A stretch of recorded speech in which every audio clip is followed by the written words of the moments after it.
ఇప్పుడు మన యూత్ అందరికి గూడా ఒక పెద్ద ప్రాబ్లమ్ వచ్చి పడిందనమాట. అదే పెళ్లి. పెళ్లి అనగానే చాలామంది అబ్బో! మాకు పెళ్ళొద్దు అని జెప్పి చాలామంది అంటూ ఉన్నారు. దీంట్లో మెయిన్ రీజన్ ఏంటంటే మగవాళ్ళొచ్చేసరికి అమ్మాయిల అమ్మాయిలకు కావాల్సిన ఎక్స్‌పెక్టేషన్స్ రీచ్ అవ్వలేకపోతున్నాం. వాళ్ళకి ఇన్ని లక్షల ప్యాకేజ్ ఉండాలి, ఇంట్లో కారుండాలి, సొంత ఇల్లుండాలి. ఆ తర్వాత అమ్మ నాన్నలని వదిలేసి బయట వేరు కాపురం పెట్టా ఇలాంటివన్నీ మా వల్ల కాదని చెప్పి వాళ్ళంటుంటే, అమ్మాయిలు కూడా మాకు కూడా ఈ పెళ్లి ఇదంతా మా వల్ల కాదు. వాళ్ళకి ఇన్ని లక్షల కట్నం ఇవ్వాలి. తోడు మళ్ళీ అట్ ది సేమ్ టైమ్ ఆ అబ్బాయికే కాకుండా వేరే వాళ్ళకి అంటే అబ్బాయి వాళ్ళ సిస్టర్‌కి కట్నం ఇవ్వాలి. పెళ్లి మేమే చేయాలి. ఆ ఖర్చులు మేమే భరించాలి. ఫస్ట్ టైమ్ ప్రెగ్నెన్సీ అయినప్పుడు ఆ ఖర్చులు కూడా మా తల్లిదండ్రులే భరించాలి అని చెప్పి అంటున్నారు. అసలు ఎక్కడ చూసినా కూడా ఇక్కడ పెళ్లి దగ్గర బంధాలు అనే దానికన్నా కూడా ఎక్కువగా లావాదేవీలు జరుగుతున్నాయి. డబ్బు లావాదేవీలు ట్రాన్స్‌ఫర్సే ఎక్కువ జరుగుతున్నాయని జెప్పి అంటూ ఉన్నారు. ఈ ట్రాన్సాక్షన్స్ ఆర్ ఎల్స్. అసలు ఏం జరుగుతుంది? తప్పెక్కడ జరుగుతుంది? నిజంగా పెళ్ళంటే ఇవాళ రేపు బంధం గాదు. పెళ్ళంటే మూడు ముళ్ళ బంధం గాకుండా కేవలం లక్షలలో, కోట్లల్లో ఉన్న ట్రాన్సాక్షన్స్ మాత్రమేనా? అసలు నిజంగా పెళ్ళికి, డబ్బుకి సంబంధం ఉందా? దాని గురించే మాట్లాడే ప్రయత్నం చేద్దాం. నమస్తే మీరు చూస్తున్నారు స్క్వేర్ టాక్స్. నేను పవన్ కృష్ణ. దీని గురించే మనతో పాటు మాట్లాడడానికి ఎగ్జిస్టెన్షియల్ సైకాలజిస్ట్ హరి రాఘవ్ గారు మనతో పాటు ఉన్నారు. Hello sir. హలో. సార్ ఒక ప్రశ్న. హ్మ్. మీరు కట్నం తీసుకున్నారా? నేను కట్నం తీసుకోలేదు. కట్నం తీసుకునే వారి మీద మీ అభిప్రాయం? అది వాళ్ళ ఇష్టం. కట్నం అంటే చట్ట ప్రకారం నేరం. హుహు. అది ఏ కాంటెక్స్ట్‌లో ఇస్తున్నాను. దాని పేరు కట్నం మనం ఇస్తేనే అది నేరం తప్ప, ఓకే. అనేక రూపాల్లో కట్నం తీసుకోని వాళ్ళు కూడా హుహు. అంటే ఇక్కడ ఈ సమస్య ఏంటంటే ఒక లేబుల్ పెట్టుకొని టెక్నికల్లీ దాంట్లోకి వస్తే అది కట్నం లేకపోతే లేదంట. హ్మ్. ఇక్కడ మనకి డౌరీలెస్ మ్యారేజెస్ అని ఒక ఒక అక్కడికి వెళ్లి సెలెక్ట్ చేసుకుంటే ఇంటర్ కాస్ట్ డౌరీలెస్ ఉంటాయి. హ్మ్. అక్కడ వెళ్ళినప్పుడు ఒక అమ్మాయి, ఒక క్లయింట్ డౌరీలెస్ మ్యారేజ్‌కి వెళ్ళింది. అంటే అక్కడికి వెళ్లి అక్కడ సెలెక్ట్ చేసుకుంటారు, మాట్లాడుకుంటారు. వాళ్ళకి కూడా డౌరీ వద్దు. హ్మ్. డౌరీ వద్దన్న తర్వాత పెళ్లి చేసుకుంది. హ్మ్. తర్వాత తను ఆ అత్తమామలు, భర్త వాళ్ళు చేసినటువంటి చీటింగ్ అర్థమై తర్వాత తను కౌన్సెలింగ్‌కొచ్చింది. పెళ్లి అయిపోయింది. తనకు ప్యాకేజ్ ఉంది. ఆ ప్యాకేజ్‌తోని ఒక డబుల్ బెడ్‌రూమ్ బుక్ చేశారు. ఓకే. అండ్ ఆ తర్వాత తను ప్రెగ్నెంట్ అయింది. ప్రెగ్నెంట్ అయినా వర్క్ చేయాల్సొచ్చింది. ఈఎంఐస్ ఈఎంఐకి. కట్టి. అవును. అండ్ దాదాపుగా 18 ఇయర్స్ ఏమో తను ఈఎంఐ కట్టాల్సొచ్చింది. ఓకే. దీన్ని కట్నం అని అనట్లే. మరి ఇది కూడా కట్నమే గదా! అంటే ఆల్టర్‌నేట్ డౌరీ. డౌరీ ఎప్పుడైతే చట్టం వ్యతిరేకిస్తుందో, ఈవెన్ డౌరీ పేరు మీద ఇప్పుడు ఇస్తూ ఉన్నారు. హ్మ్. కానీ ఆల్టర్‌నేట్ డౌరీ. హ్మ్. డౌరీకి ఆల్టర్‌నేట్‌గా వేరే రూపంలో ఆ అమ్మాయిని ఇరికించడం. అది కూడా కట్నమే. అంటే ఇప్పుడు ఇంతకుముందు స్త్రీధనం లేదా డౌరీ అని తీసుకునేవాళ్ళు. అమ్మాయి ఇంటికొచ్చి కేవలం హోమ్ మేకర్‌గా ఉండేది. హ్మ్. కానీ ఇప్పుడు నువ్వు డౌరీ ఇవ్వకపోయినా పర్లేదు. కానీ సంవత్సరానికి ఇన్ని లక్షల ప్యాకేజ్ నీకుందా? హ్మ్. అంటే ఆ విధంగా అంటే చూసుకుంటారా? ప్యాకేజే కాదు, ఎంతమంది వారసులున్నారు చూసుకుంటారు. హ్మ్. ఎంత ఆమెకు రేపొద్దున వస్తది వారసత్వంలో అది చూస్తారు. ఇప్పుడు ఎందుకంటే ఆడపిల్లలు కూడా ఆస్తి హక్కు ఉంది కాబట్టి, హ్మ్. ఆ ఆస్తి హక్కు ప్యాకేజ్ చూసుకుంటారు. అండ్ ఈఎంఐలు ఇటువంటివి ఇరికిస్తారు. ఆడపిల్లలు కూడా అంతే చేస్తుంటారు. ఇక్కడ సమస్య ఏంటంటే, మనం కట్నం అనే పేరుతో చర్చిస్తే అర్థం కాదు. కట్నం అక్కడ ఉన్నటువంటి పేరు మాత్రమే. హ్మ్. గతంలో ఆడపిల్లలకు కూడా డబ్బిచ్చేవాళ్ళు. కన్యాశుల్కం ఇచ్చేవాళ్ళు. అవును. ఇచ్చి పెళ్ళిళ్ళు చేసుకునేవాళ్ళు ఒక కాలంలో. అవును. కొంతకాలం తర్వాత మగపిల్లలు బయటికెళ్ళి డబ్బులు సంపాదించటము, డబ్బున్నటువంటి భర్త కావాలనే కోరిక పెరిగింది. అప్పట్లో ఏంటంటే ఫ్యామిలీస్‌లో పెళ్లి చేసుకునేవాళ్ళు. హ్మ్. తర్వాత బయట అదే ఫ్యామిలీస్ కాకుండా బయటకి వెళ్ళటము, ఆ తర్వాత దూరంగా ఉన్నటువంటి సేమ్ క్యాస్ట్‌లో వెళ్ళటం వలన ఎవరిని చూజ్ చేసుకోవాలన్న ఫ్యామిలీస్‌లో అంటే వాళ్ళకి తెలుసు వాడు ఎటువంటి వాడో తెలుసు. ఇష్టమైతే చేసుకుంటారు. లేకపోతే వేరే అత్త కొడుకుని చేసుకుంటారు. ఈ అత్త కొడుకుని. అప్పుడు అట్లా హ్మ్. కాదు. హ్మ్. చిత్తూరులో ఉన్నటువంటి ఒక అమ్మాయి శ్రీకాకుళంలో ఉన్న అబ్బాయిని పెళ్లి చేసుకోవాలి. హ్మ్. అతను ఎటువంటోడో తెలియదు కాబట్టి, కనీసం అతని నుంచి కొంత ఎకనామికల్లీ గ్యారంటీ ఉండేటువంటి. హ్మ్. కొంత ప్రాపర్టీలోనో లేకపోతే తన ఎర్నింగో ఏదో గ్యారంటీ ఉంటే, తర్వాత అక్కడికెళ్ళిన తర్వాత తను మార్చుకోవచ్చు అనేటువంటి ఉద్దేశ్యంతోని మెల్లగా ఆ డబ్బు చూసినప్పుడు డబ్బున్నోడు ఎందుకు చేసుకుంటాడు? డబ్బున్నవాడు ఇంకా అడుగుతాడు. కాబట్టి అతనికి ఎక్కువ డబ్బిచ్చైనా నా పిల్లని, నా కూతుర్ని డబ్బున్న అబ్బాయికి ఇచ్చి పెళ్లి చేయాలి ఓకే. అనేటువంటి కోరిక తల్లిదండ్రుల్లో పెరగటం వలన మెల్లమెల్లగా కట్నం అనేది వచ్చింది. హ్మ్. కట్నం వచ్చిన తర్వాత ఇక అంటే ఫీమేల్‌ని ఎక్కడ పంపించినా అంటే వాళ్ళేం చెప్తారంటే, "మీ ఆడపిల్లని మీరు పంపిస్తున్నారు సరే, ఆమె ఎర్న్ చేయదు కాబట్టి మేము పోషించాలి జీవితకాలం కాబట్టి, కొంతకాలం పాటు మేము సర్వైవ్ అవ్వటానికి మాకు కొంత సహాయం చేయండి." ఎందుకంటే అప్పట్లో ఆస్తి హక్కు ఫీమేల్‌కి లేదు. అదే అంటే నేను ఒక చిన్న విషయం చెప్తాను సార్. నేను కనుక్కున్నది ఈ ఈ కట్నాల థియరీ గురించి ఉన్నప్పుడు నాకు తెలిసిన మా ఫ్యామిలీస్‌లోనే కొంతమంది ఉన్నప్పుడు వాళ్ళని ఒకరిని అడగడం జరిగింది. అసలు అమ్మాయి కట్నం ఎందుకు తీసుకొని రావాలి? హ్మ్. అవసరం ఏంటి అంటే, హ్మ్. అది కట్నం కాదు నాన్న, అది స్త్రీధనంగా చూస్తారు. ఇది చెప్పింది కూడా లేడీసే. హ్మ్. ఇది స్త్రీధనంగా చూస్తారు. హ్మ్. ఎందుకంటే పూర్వకాలంలో ఆహ్, ఆడవారికి ఏదైతే ఆస్తులు ఉంటదో, ఆస్తులు వాళ్ళకి వారసత్వం వచ్చేది కాదు. హ్మ్. సో, అందుకే పెళ్ళైన తర్వాత అమ్మాయి వెళ్ళిపోతూ, వెళ్ళిపోతూ తనకి స్త్రీధనంగా కొంత డబ్బిచ్చి పంపించేవాళ్ళు. ఎందుకంటే అక్కడికి వెళ్ళాక తను తను అంటే స్ట్రాంగ్‌గా ఉండడానికి, ఆత్మగౌరవంతో ఉండడానికి అండ్ తనని పోషించడానికి ఇలా రకరకాల వాటికి యూజ్ అవుతాయి. కొత్త కుటుంబాన్ని తనకు గూడా రేపుంటుంది. తన తన కాంట్రిబ్యూషన్ గూడా ఉంటుంది అని జెప్పన్నారు. సో, ఆ విధంగా చూస్తే అది మేబీ కరెక్టా అనేది కొంతమంది వాదన. కానీ నిజంగా అలా గూడా చూడొచ్చంటారా? అంటే కరెక్టా? తప్పా? అని కాదు. అప్పట్లో స్త్రీ అత్తగారింటికి వెళ్ళేది. హ్మ్. అత్తగారింటికి వెళ్ళటం అంటే తను వచ్చేసి ఇక్కడ ఏమైనా మంచైనా, చెడైనా ఇక్కడే ఉండాలి. వీళ్ళే భరించేవాళ్ళు కాబట్టి. అవును. అలాగే వీళ్ళున్న అమ్మాయి కూడా వేరే దగ్గరికి వెళ్ళిపోతుంది కాబట్టి, ఆ అమ్మాయికి వాళ్ళు సపోర్ట్‌గా కొంత నా నా నా కూతుర్ని చులకన చేయొద్దు. ఈమె డబ్బు లేకుండా ఉంది కదా! చులకన చేయొద్దని ఆమెకంటూ కొంత ఆస్తినో, బంగారాన్నో, లేకపోతే కొంత డబ్బునో ఏదో ఇచ్చి పంపించేవారు. ఎప్పుడన్నా తనకు అవసరమైతే తన ఖర్చుల కోసం వాళ్ళు నెగ్లెక్ట్ చేసినా ఆమె తనకు కావాల్సిన ఖర్చుల్ని హాస్పిటల్ ఖర్చులో ఏదో పెట్టుకుంటానికి. హ్మ్. ఇది మంచా చెడా కాదు. ఇదొక దురాచారంగా మారింది గత కొన్ని వందల సంవత్సరాల నుంచి ఇండియాలో. ఆ దురాచారాన్ని మాపటానికి చట్టం గూడా చేశారు. వరకట్న నిషేధ చట్టం అవును. ఉంది. అది నిరోధక క్రైమ్ చట్టం. అనుకుంది. అవును. అయినప్పటికీ ఏమీ తగ్గలేదు. స్టిల్ చేసుకుంటూ ఉన్నారు. కట్నం ఇస్తూనే ఉన్నారు ఇప్పటికి. కట్నం ఎంతనే అడుగుతారు ఇప్పటికి. అవును. కట్నం అనే ఆచారం ఇంకా ఉంది. ఇస్తూ ఉన్నారు, తీసుకుంటూ ఉన్నారు.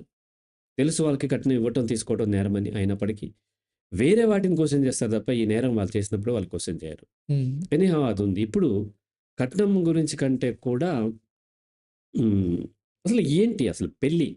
పెళ్లిలో జరిగేటువంటి ఇబ్బందులేంటి అంటే, ఇక్కడ సమస్య ఏమొస్తుందంటే, పెళ్లి అనేది ఒక ఆపర్చునిటీగా మారింది. దేనికి ఆపర్చునిటీగా? కెరీర్‌కి ఆపర్చునిటీగా మారింది. హ్మ్. అంటే తను ఇప్పటిదాకా ఏమీ లేకపోయినా, పెళ్లయితే కట్నం ఒస్తది. దాంతో నేను ఈ బిజినెస్ చేస్తానంటాడు. అవును. రైట్? అంటే పెళ్లి అనేది తన కెరీర్‌లో ఒక ఆపర్చునిటీ. ఫైనాన్షియల్లీ కొంతొస్తది. చాలా మంది అప్పులు గూడా తీర్చుకోవడానికి పెళ్లి చేసుకుంటారు. తీర్చుకోవటానికి పెళ్లి చేసుకుంటారు. మనం అవును. 'బలగం' సినిమాలో దానికే ప్లాన్ చేస్తే అవ్వదు గదా! హ్మ్.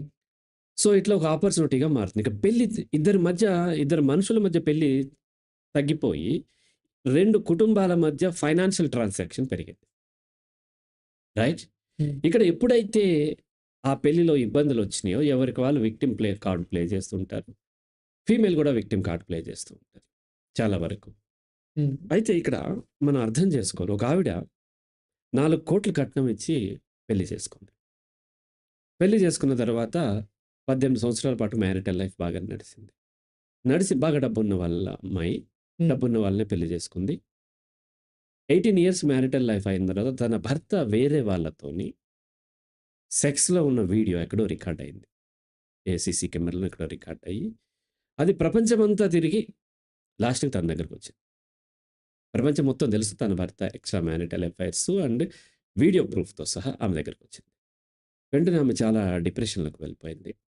తర్వాత కౌన్సెలింగ్‌కి అప్రోచ్ అయింది ఆన్‌లైన్‌లో. కౌన్సెలింగ్ తీసుకుంది. నేనడిగాను, "మీరు 4,00,00,000 కట్నం ఇచ్చి అటువంటి వాడిని ఎందుకు చేసుకున్నారమ్మా?" అని అడిగాను. నాకు తెలియదు. అడిగితే ఆమె, "నాకు తెలియదు సార్. నేనప్పుడు నాకు 18 ఇయర్స్ నాకు. మా పెద్దలు చూసారు." ఒకటి అమ్మాయికి తెలియనప్పుడు పెళ్లి చేయొద్దు మొదటిది. రెండోది నేనడిగిందేంటంటే, ఈ 4,00,00,000 కట్నం ఇచ్చి, నిన్ను గనుక ఒక ఆటో అతనికిచ్చి పెళ్లి చేస్తుంటే మీ ఫాదర్, నువ్వు ఒప్పుకునేదానివా? ఖచ్చితంగా నో చెప్పేదానివి. యాహ్! రైట్? అవును. అటువంటి నో నువ్వు నాకు తెలియదని ఇప్పుడు అంటున్నావు కదా! అది అబద్ధం. నీకు తెలుసు. హ్మ్. నీకు అతనికి 8,00,00,000 ఆస్తి ఉంది అనేది కనిపించింది. యాహ్! నువ్వు 4,00,00,000 పెట్టి 8,00,00,000కి ఆశపడ్డావు. కాబట్టి 4,00,00,000 ఇచ్చావు. ఇదే 4,00,00,000 మీ పేరెంట్స్ కూడా చిన్నవాడికైతే ఇచ్చేవాళ్ళు కాదు. ఏదో 2,00,000, 5,00,000తోనో, 10,00,000తోనో ఫినిష్ చేసేవాళ్ళు. హ్మ్. రైట్? సో, 8,00,00,000 నీకు కనిపించినియి కాబట్టి 8,00,00,000 ఆశపడబట్టి అతన్ని నువ్వు పెళ్లి చేసుకున్నావు. హ్మ్. అతను 8,00,00,000 నీకు చూపిచ్చాడు. ఎందుకు చూపిచ్చాడు? నీ 4,00,00,000 కోసం. రైట్? అంటే నువ్వెప్పుడైతే పడతావో అప్పుడే మోసపోతావు. నువ్వు ఒక వ్యాపారం మొదలుపెట్టావు. అతను ఆల్రెడీ వ్యాపారం మొదలుపెట్టాడు. నువ్వు కూడా చేసింది వ్యాపారమే. రైట్? ఈ 4,00,00,000 కట్నంతో 8,00,00,000 వారసుడిని నీ భర్తను చేసుకొని, నీ పిల్లలకి మొత్తం 12,00,00,000 ఆస్తితోని నువ్వు చక్కగా హ్యాపీగా ఉందామని నువ్వు ప్లాన్ చేసావు. హ్మ్. అతనేం చేశాడంటే, నేను 4,00,00,000 కట్నం రావాలంటే ఏం చేయాలో అది ప్లాన్ చేసి, ఇక్కడ వ్యాపారం మొదలైంది. బిజినెస్ మొదలైంది. బిజినెస్‌లో ఏం కావాలి? ప్రాఫిట్ కావాలి. అంతే కదా! బిజినెస్ చేసేది ప్రాఫిట్ కోసమే. అవును. అది ఫైనాన్షియల్ కావచ్చు, అదర్ ప్రాఫిట్స్ కావచ్చు. సో, ప్రాఫిట్ అంటేనే మోసం. హ్మ్. రైట్?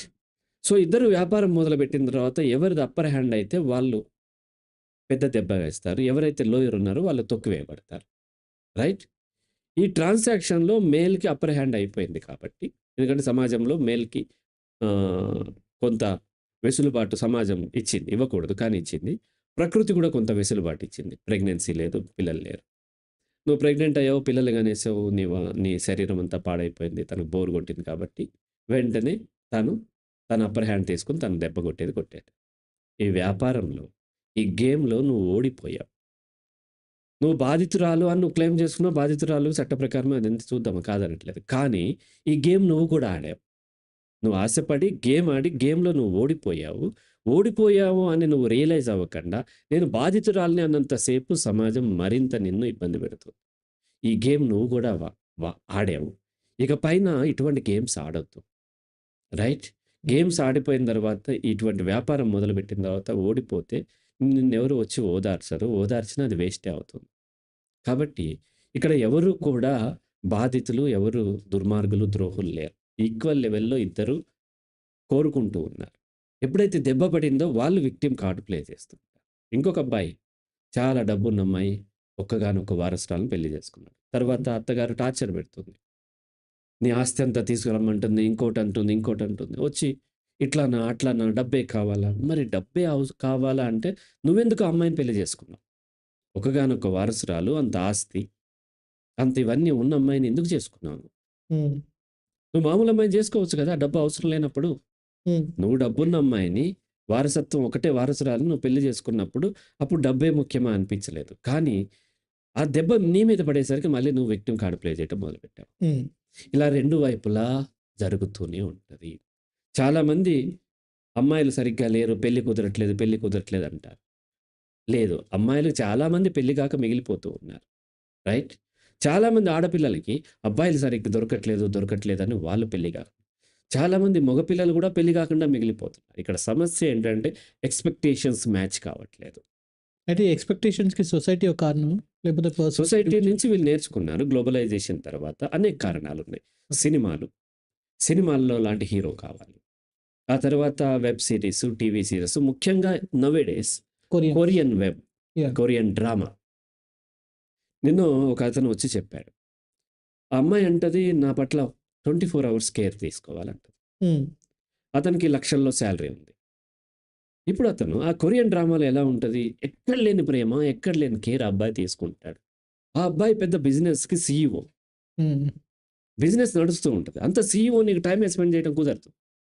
కానీ ఇతను 24 అవర్స్ ఈ అమ్మాయితోనే ఉంటాడు. Practical it is not possible. అంటే ఈ కొరియన్ మూవీస్‌లో గూడా ఎలా ఉంటుందంటే, ఎప్పుడు కూడా అమ్మాయి ఒక లో క్లాస్ నుంచి వస్తది. హీరో వచ్చేసి ఒక పెద్ద కంపెనీకి అక్కడ కూడా సీఈఓనే ఉంటాడు. అవును. అతనికి ఒక పెద్ద లైక్ కాన్వాయ్ ఉంటుంది. వచ్చి అందరూ నమస్తే సార్ అని చెప్పి అంటారు. సో, ఆ మైండ్ సెట్‌తోని ఉందేమో మేబీ. అది దాని యొక్క ప్రభావం ఉంటుంది. హ్మ్. ఇక లో క్లాసా, హై క్లాసా కాదు. ప్రతి అమ్మాయి తనకంటే చాలా హై క్లాస్‌లో ఉన్న అబ్బాయి ఉండి, తనని కేర్ తీసుకోవాలి, మోసం చేయకూడదు. 4,00,00,000 కట్నం ఇచ్చే అమ్మాయికి 8,00,00,000 ఆస్తి ఉన్నవాడు కావాలి. 4,00,00,000 కట్నంతో 4,00,00,000 కట్నం ఉన్నవాడు, 2,00,00,000 కట్నం ఆస్తి ఉన్నవాడు కాదు. 8,00,00,000 ఉన్నవాడు కావాలి. హ్మ్. ప్రతి దగ్గర అంతకంటే హై లెవెలే చూస్తూ ఉంటారు. హై లెవెల్ చూసిన హై లెవెల్ వాడు నిన్నెందుకు చేసుకోవాలి? హ్మ్. అందం ఒకటేనా? లేకపోతే నా దగ్గర పర్సనాలిటీ ఉంది. లేకపోతే వ్యక్తిత్వం ఇయన్నీ చెప్పుకుంటానికి బాగుంటాయి. అట్లా వ్యక్తిత్వం ఉన్న అబ్బాయిని నువ్వు తక్కువ అబ్బాయిని చేసుకోవచ్చు కదా! హ్మ్. నో. నీకంటే ఇప్పుడు మనకి అమ్మాయిని పెద్దింటికి ఇవ్వాలి, అబ్బాయిని చిన్నింటికి తెచ్చుకోలేదు చెప్తూ ఉంటారు. ఇదంతా కూడా ఏంటి అంటే డబ్బు కోసం పడే ఆశ. సో, సీఈఓలు వాళ్ళు లేకపోతే పెద్ద జాబ్ చేస్తూ అమెరికాలో ఇంకొకటి 2 ఉన్నాయి. ఒకటి కొరియన్ డ్రామాలో లాగా 24 అవర్స్ తనతో ఉండాలి. 24 లాక్స్ ప్యాకేజ్ ఉండాలి. 24 అవర్స్ తనతో ఉంటే 24 లాక్స్ ప్యాకేజ్ ఎలా వస్తుంది? రాదు. ఒక అమ్మాయి తను ప్రేమించిన బాయ్ ఫ్రెండ్‌కి ఒక 5,000 కావాలి. ఒక 2018లో. హ్మ్. అప్పుడు 5,000 అంటే ఇప్పుడు 10,000-15,000 యాహ్! చేసుకోవాలి. ఆ అమ్మాయి అంటది, "ఎందుకు 5,000" అంటే అతను ఎవరు అంటే ఒక స్టార్టప్ పెట్టాడు సార్ అతను. నెలకి అతనికి 7,00,000 ఇన్‌కమ్ ఉంటది. మరి 7,00,000 ఉండే అతను నిన్ను 5,000 ఎందుకు అడుగుతున్నాడంటే, అతనంతా అలా ఇచ్చేసాడు. మొన్నెవరో ఒక అమ్మాయికి హార్ట్‌లో హోల్ ఉంటే సర్జరీ కోసం మొత్తం ఇచ్చేసాడంట. సో, 5,000 కావాలి. ఇవ్వాలి ఎట్లాగని పేరెంట్స్‌ని అడుగుతుంది తను. 5,000 కావాలని అతనికిద్దామని. హ్మ్. గతంలో ఇచ్చేవాళ్ళు. గతంలో ఏదో 25,000 ఎంతో ఇప్పటిదాకా ఇచ్చింది అతనికి. హ్మ్. అయి రిటర్న్ చేసాక చేయలేదు. ఎందుకంటే నేను అడగలేదు అంటుంది. హ్మ్. ఎందుకంటే నేనేం చెప్తా అంటే ఆడపిల్లలు మగవాళ్ళలో 14 నెగెటివ్ కనిపిస్తే 15 పాజిటివ్ వెతుక్కుంటారు. అలాగే ఆ అమ్మాయి నేను అడగలేదు కాబట్టి ఇవ్వలేదు అతను. ఇప్పుడు అర్జెంట్ సార్ మా అమ్మ వాళ్ళని నేను అడుగుదాం అనుకుంటున్నా. అడిగితే వాళ్ళు ఇవ్వట్లేదు. మీరు చెప్పండి అంటాడు. కాదమ్మా నువ్వు ఒక పని చెయ్యి. సరే చూద్దాం. నెక్స్ట్ వీక్ నేను వస్తావు కదా! అప్పుడు చూద్దాం అని చెప్పాను. నెక్స్ట్ వీక్ వచ్చినప్పుడు కూడా ఆమె అదే 5,000 అడుగుతున్నాడు. తను ఈమె నెక్స్ట్ వీక్ కూడా కాదు. 10 డేసో హ్మ్. ఎప్పుడో తర్వాత వచ్చింది ఆ అమ్మాయి. More than 1 week. నిన్న కూడా అడిగాడు 5,000. ఓకే. నెలకి 7,00,000 సంపాదించే వ్యక్తి 10 రోజుల పాటు 5,000 అడ్జస్ట్ చేసుకోలేకపోయాడు. అంటే నువ్వెలా నమ్ముతున్నావు అంటే, లేదు సార్ అతను స్టార్టప్ 7,00,000 ఎప్పుడు బిజీ ఉంటాడు. అది ఉంటాడు, ఇది ఉంటాడు. బాగా డీప్‌గా స్టడీ చేస్తే అతను ఏం చేస్తాడంటే drug peddler. Okay. Drugs supply చేస్తూ ఉంటాడు. ఈ అమ్మాయి కూడా మెల్లగా డ్రగ్స్ అలవాటు చేస్తాం కోసం ఈమెను ట్రాప్‌లో పెట్టాడు. ఈమె దగ్గర డబ్బులు తీసుకుంటూ ఉన్నాడు. ఇది సంగతి. కానీ ఇప్పుడు లాజికల్లీ థింక్ చేస్తే 7,00,000 సంపాదించేవాడు ఈ అమ్మాయిని ఎందుకు ఇష్టపడతాడు? ఏముందని ఈ అమ్మాయిలో ఇష్టపడతాడు? ఈ అమ్మాయి ఏమంటే నన్ను ఇష్టపడుతుంది. ఈవెన్ స్వామీజీల దగ్గర కూడా చాలామంది ఆడపిల్లలు మోసపోతూ ఉంటారు. హ్మ్. స్వామీజీలు బ్రహ్మచారులు ఉంటారు. మనం నిత్యానంద దగ్గర నుంచి ప్రతి వాళ్ళ దగ్గర మనం చూస్తున్నప్పుడు అవన్నీ బయటపడుతూ ఉంటాయి. వాళ్ళు హ్మ్. అఫీషియల్‌గా ఎవరిని వాళ్ళు ఫీమేల్‌ని పక్కన ఉంచుకునేది డిక్లేర్ చేయరు. బట్ ఎందుకు వీళ్ళు ఇట్లా లొంగిపోతున్నారు స్వామీజీలకి, లేకపోతే ఒక పాస్టర్‌లకి, ఇలా మత గురువులకి ఎందుకు లొంగిపోతుంటారంటే, వాళ్ళు ఈ సెక్షువల్ డిజైర్‌ని జయించారు. చాలా గొప్పవారు వీళ్ళు. ఎవరి పట్ల ఆకర్షితులు వీళ్ళు కావట్లేదు. అంత స్ట్రాంగ్ మెన్ నన్ను ఇష్టపడుతున్నాడు. అంటే నాలో ఏదో గొప్పతనం ఉంది. నాలో గొప్ప అందం ఉంది. లేకపోతే గొప్ప వ్యక్తిత్వం ఉంది. అని చెప్పి వీళ్ళు పాజిటివ్ వెతుక్కుంటారు తప్ప, అతని యొక్క కామవాంఛ కోసం నన్ను చూసుకుంటున్నాడు అనేది వాళ్ళు వెతుక్కోరు.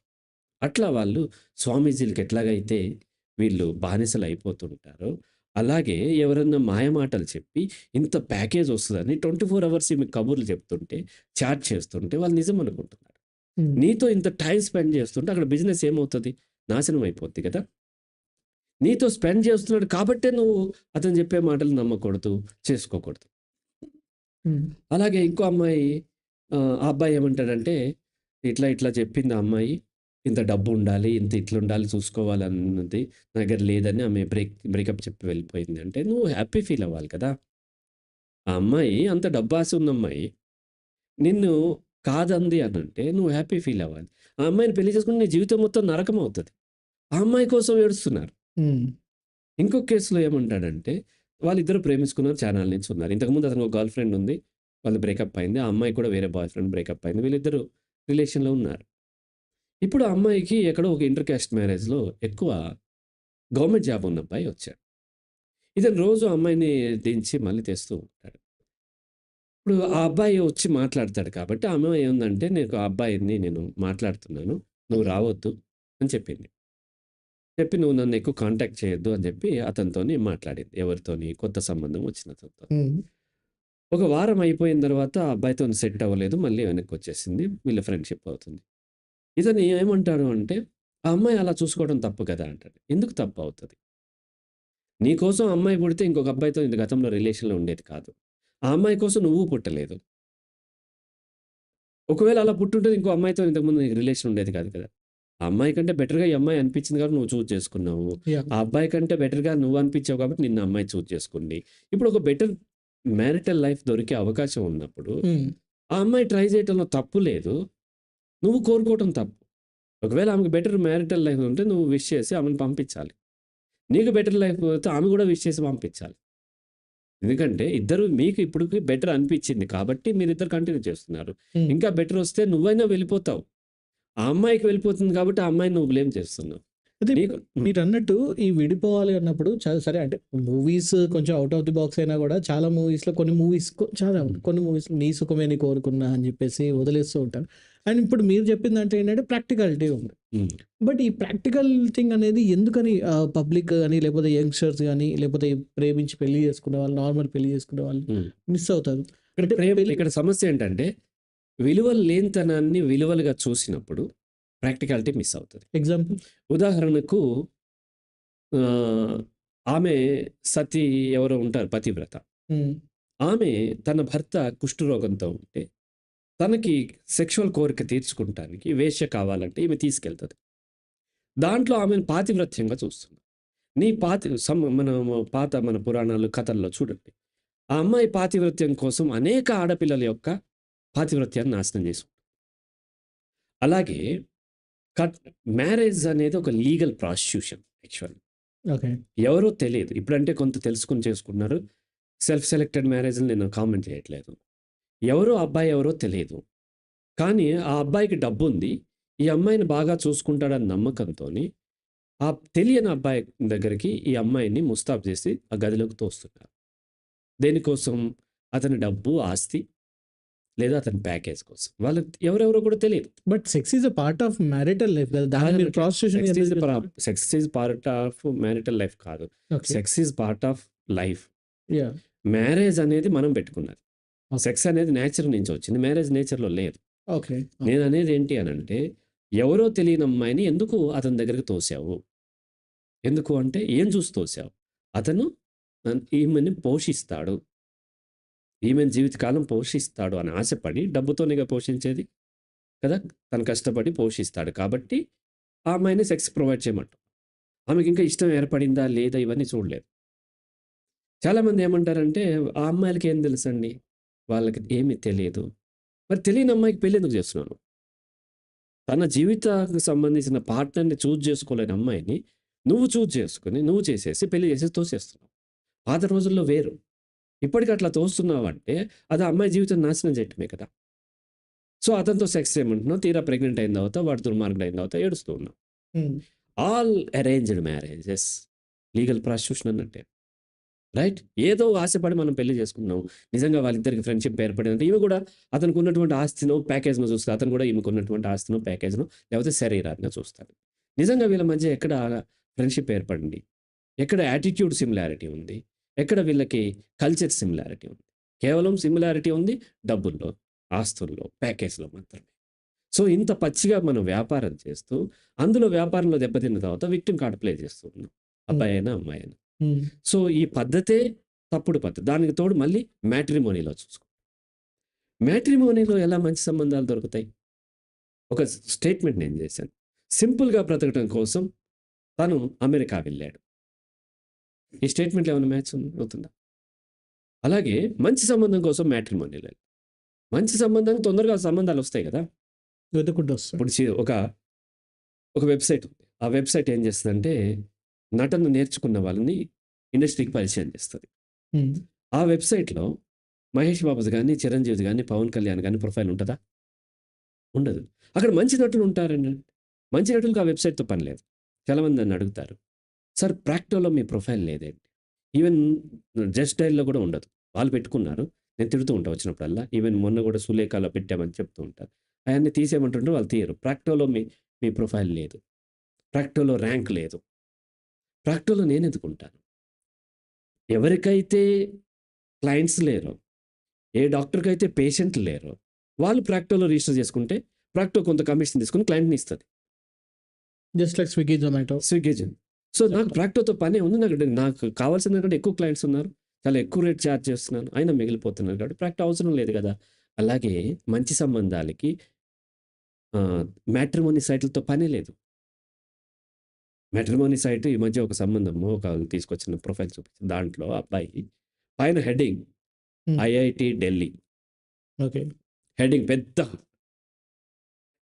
ఐఐటీ ఢిల్లీ అంటున్నాడంటే వాడు ఏం కమ్యూనికేట్ చేయాలనుకుంటున్నాడు?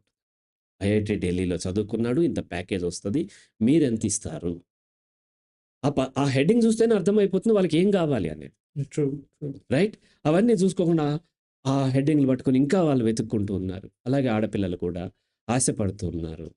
ఆ కొరియన్ డ్రామా లాంటి లైఫ్ కావాలి, సినిమాలో లాంటి లైఫ్ కావాలి, అటువంటి వాడు కావాలని వెతుకుతున్న క్రమంలో ఏమవుతుంది అంటే, అటువంటి వాళ్ళు దొరక్కపోగా, అటువంటిదని చెప్పి మోసం చేసేవాళ్ళు దొరుకుతారు. నువ్వు ఆశపడుతున్నావో, ఇంప్రాక్టికల్‌గా ఉన్నావో, వాడొచ్చి నిన్ను చేసుకుంటుంటే, నువ్వు డౌట్ పడాలి యాక్చువల్లీ. డౌట్ పడాల్సిన దగ్గర ఎగిరి గంతేస్తున్నావు. ఎక్కడో గుర్రం మీద వస్తాడు నా రాజు అని ఈ అమ్మాయి ఎదురు చూస్తుంటే, రాజకుమారుడు వస్తే, నిన్ను పెళ్లి చేసుకుంటా అంటే ఈ రోజుల్లో, ఒక పేదమ్మాయిని, బాగా డబ్బులున్న అబ్బాయి వచ్చి, లేదా చదువుకున్న అబ్బాయి, ప్యాకేజ్ ఉన్న అబ్బాయి వచ్చి, నిన్ను చేసుకుంటాను అంటే నువ్వు డౌట్ పడాలి. ఎందుకు చేసుకుంటా అన్నాడు? మీ ఇద్దరి మధ్య ఏ విధంగానూ ఫ్రెండ్‌షిప్ లేదు ఇప్పటిదాకా. ఏ ఎమోషనల్ ఎక్స్‌చేంజ్ లేదు. ఏ విధమైన ఇంటరాక్షన్ లేకపోయినా నిన్ను చేసుకుంటున్నాడు అంటే వాడు అబద్ధాలు చెప్తున్నాడు. అలాగే ఆ అమ్మాయి చాలా అందంగా ఉన్న అమ్మాయి, "నువ్వు అస్సలు బాగోలేదు నువ్వు." అంటే సొసైటీ కాంటెక్స్‌లో నార్మల్‌గా అందం లేని వాళ్ళు లేరు. సోషల్ కాంటెక్స్‌లో నువ్వు అందంగా లేవని చెప్తున్నావు. పొట్టిగా ఉన్నావు. బట్టతల ఉంది. పొట్ట ఉంది. ఇది సొసైటీలో లో గ్రేడ్ కింద కన్సిడర్ చేస్తుంటారు. హ్మ్. అంత అందంగా ఉన్న అమ్మాయి వచ్చేసి నిన్ను చేసేసుకుంటాను అంటుంది అనంటే, నీకు డౌట్ రావాలి కదా! డౌట్ రాకుండా ఎగిరి గంతేసి పెళ్లి చేసుకుంటున్నప్పుడు ఆటోమేటిక్‌గా ఇటువంటివి వస్తాయి. అంటే మినిమమ్ బేసిక్ కామన్ సెన్స్ దగ్గర వీళ్ళందరూ బోల్తా పడిపోతున్నారు. ఆశ ఉంటే కామన్ సెన్స్ కోల్పోతాము. Okay. Pick pick pocketer theory అంటారు. పిక్ పాకెటర్ ఏం చేస్తాడు? ఇటుపక్క బలంగా తగులుతాడు. ఇటుపక్క నుంచి కొట్టేస్తాడు. ఓకే. ఇప్పుడు బెట్టింగ్ యాప్స్‌ని దీన్ని లక్షల కోట్లు పోగొట్టుకుంటున్నారు. ఏంటి కారణం వాళ్ళకి? సెరోటోనిన్ లెవెల్ తగ్గిందా? లేకపోతే ఆకలా? ఏంటి? దురాశ. హ్మ్. రైట్? ఇప్పుడెళ్ళిపోయి ఆ సినిమా వాటిలో చూసి, తొక్కిసలాటలోనో లేకపోతే క్రికెట్‌లో క్రికెట్. అక్కడ కూడా దురాశ. ఐడెంటిటీ క్రైసిస్ ఉంది. డబ్బుల రూపంలో ఆశ లేకపోవచ్చు. అక్కడ కూడా దురాశ. హ్మ్. నేను వాళ్ళ ఫ్యాన్‌ని, నేనెళ్ళి చూసానని చూపించుకోవాలి. ఇక్కడ సోషల్ మీడియాలోను వాళ్ళ ఫ్యామిలీ మెంబర్స్‌కి ఎవరికి చెప్పుకోవాలి. ఫస్ట్ డే, ఫస్ట్ షో‌నే చూసాం. బెనిఫిట్ షో చూసాం అని అందరికి చెప్పుకోవాలి. సో, ఈ దురాశ అనేది మనల్ని మోసపోయేలాగా చేస్తూ ఉంటుంది. సో, బోత్ పార్టీస్‌లో ఎక్కువ మంది దురాశ ఉంటుంది. పెళ్లి సంబంధాలు చూసుకునే విధానం అది కాదు. ఏ అబ్బాయి అయినా, ఏ అమ్మాయి అయినా తన లైఫ్ పార్ట్నర్‌ని తను చూజ్ చేసుకోలేక వేరే వాళ్ళు చూజ్ చేస్తున్నారు అని అంటేనే అక్కడ నీ వీక్‌నెస్ అర్థమవుతుంది. మీ పిల్లలకి రేపొద్దున మీకు పిల్లలు పుట్టి పెద్దయిన తర్వాత హ్మ్. మీ పిల్లలకి మీరు లైఫ్ పార్ట్నర్‌ని చూడకండి. వాళ్ళు చూసుకోలేకపోతే పెళ్లి చేసుకోకుండా ఉండమనండి. ఓకే. లెట్ దెమ్ వాళ్ళు సెట్ చేసుకోనివ్వండి. వాళ్ళ ఫ్రెండ్‌షిప్ ఎక్కడో ఏర్పడుతది. వాళ్ళు పెళ్లి చేసుకుంటారు. కంటిన్యూ అవుతారు. కుదరకపోతే బ్రేక్ చేసుకుంటారు. మళ్ళీ అంటే వేరే వాళ్ళతో పెళ్లి వాళ్ళ చేసుకుంటారు. వాళ్ళ జీవితాల్ని వాళ్ళే డిసైడ్ జేసుకోవాలి. అది బాగున్నా, బాలేకపోయినా వాళ్ళ చేతుల్లోనే ఉంచాలి. వాళ్ళ చేతిలోనే ఉండాలి. అంతే కాకుండా మీరేం చూడగలరు? మీరు చూసేది ఏం చూస్తారు? ఎప్పుడన్నా ఏ అమ్మాయి పేరెంట్స్ అన్నా, అబ్బాయి పేరెంట్స్ దగ్గరికి వెళ్లి, అబ్బాయి ఆస్తులు చూస్తున్నారు. ఆస్తుల పేపర్‌లు చూస్తారు. అపార్ట్మెంట్స్ లేకపోతే ఇంటి లింక్ డాక్యుమెంట్స్ కూడా అడిగి తెలుసుకుంటున్నారు. అబ్బాయి సాలరీ స్లిప్ చూస్తున్నారు. ఏ అమ్మాయి పేరెంట్స్ అన్నా అబ్బాయి బ్లడ్ రిపోర్ట్ అడిగి తెలుసుకుంటున్నారా? అడిగి తెలుసుకునే ధైర్యం ఉందా ఈ సమాజంలో? అబ్బాయికి హెచ్ఐవి ఉందేమో! అది అడగకూడదు. హెచ్ఐవి ఉన్నా పర్లేదు. డబ్బుంటే చాలు. హ్మ్. ఒక అమ్మాయి తన ఫాదర్ ఏదో రైల్వేలో ఏదో జాబ్ అది కొంచెం రిస్క్‌తో కూడుకున్న జాబ్. ఆ అమ్మాయి కాంటెక్స్ట్‌లో. ఓకే. రిస్క్ ఉందా లేదా పక్కన పెట్టండి. ఆ సంబంధం వచ్చింది. అయితే ఈ అమ్మాయి అంది అతనికి దానివల్ల చాలా హెల్త్ పాడవుతది. చాలా ఇబ్బందులుంటాయి. అంటే వాళ్ళ ఫాదర్ చెప్పిందేంటంటే, "అతను చనిపోతే ఆ జాబ్ నీకొస్తది. Central government job." Seriously. Seriously. Hmm. మా రిలేటివ్స్‌లో. ఇంత దుర్మార్గంగా పేరెంట్స్ ఉంటున్నారు. వాళ్ళకి తెలియట్లే అది దుర్మార్గం అని. వాళ్ళంత దుర్మార్గం అని తెలీదు. అలాగే అంటే వాళ్ళ కోణం ఎలా ఉందంటే ఇది ఒక సెక్యూరిటీలా చూస్తున్నారు. సెక్యూరిటీ అంతే. పెళ్లనేది సెక్యూరిటీ కోసం అంతే. వాడు చనిపోతే ఏంటి? వాడు ఏ చనిపోతే ఇన్స్యూరెన్స్ వస్తుందా? జాబ్ వస్తుందా? ఏంటి? అది ఆలోచించే పేరెంట్స్ ఉన్నారు. ఒక అమ్మాయి ఉంటది. అన్న అని పిలుస్తది నన్ను. అన్న ఎలాగో వాళ్ళ క్యారెక్టర్ తెలియదు గదా! డబ్బైతే ఉంటే చేసుకుంటే కనీసం డబ్బన్నా ఉంటది కదా!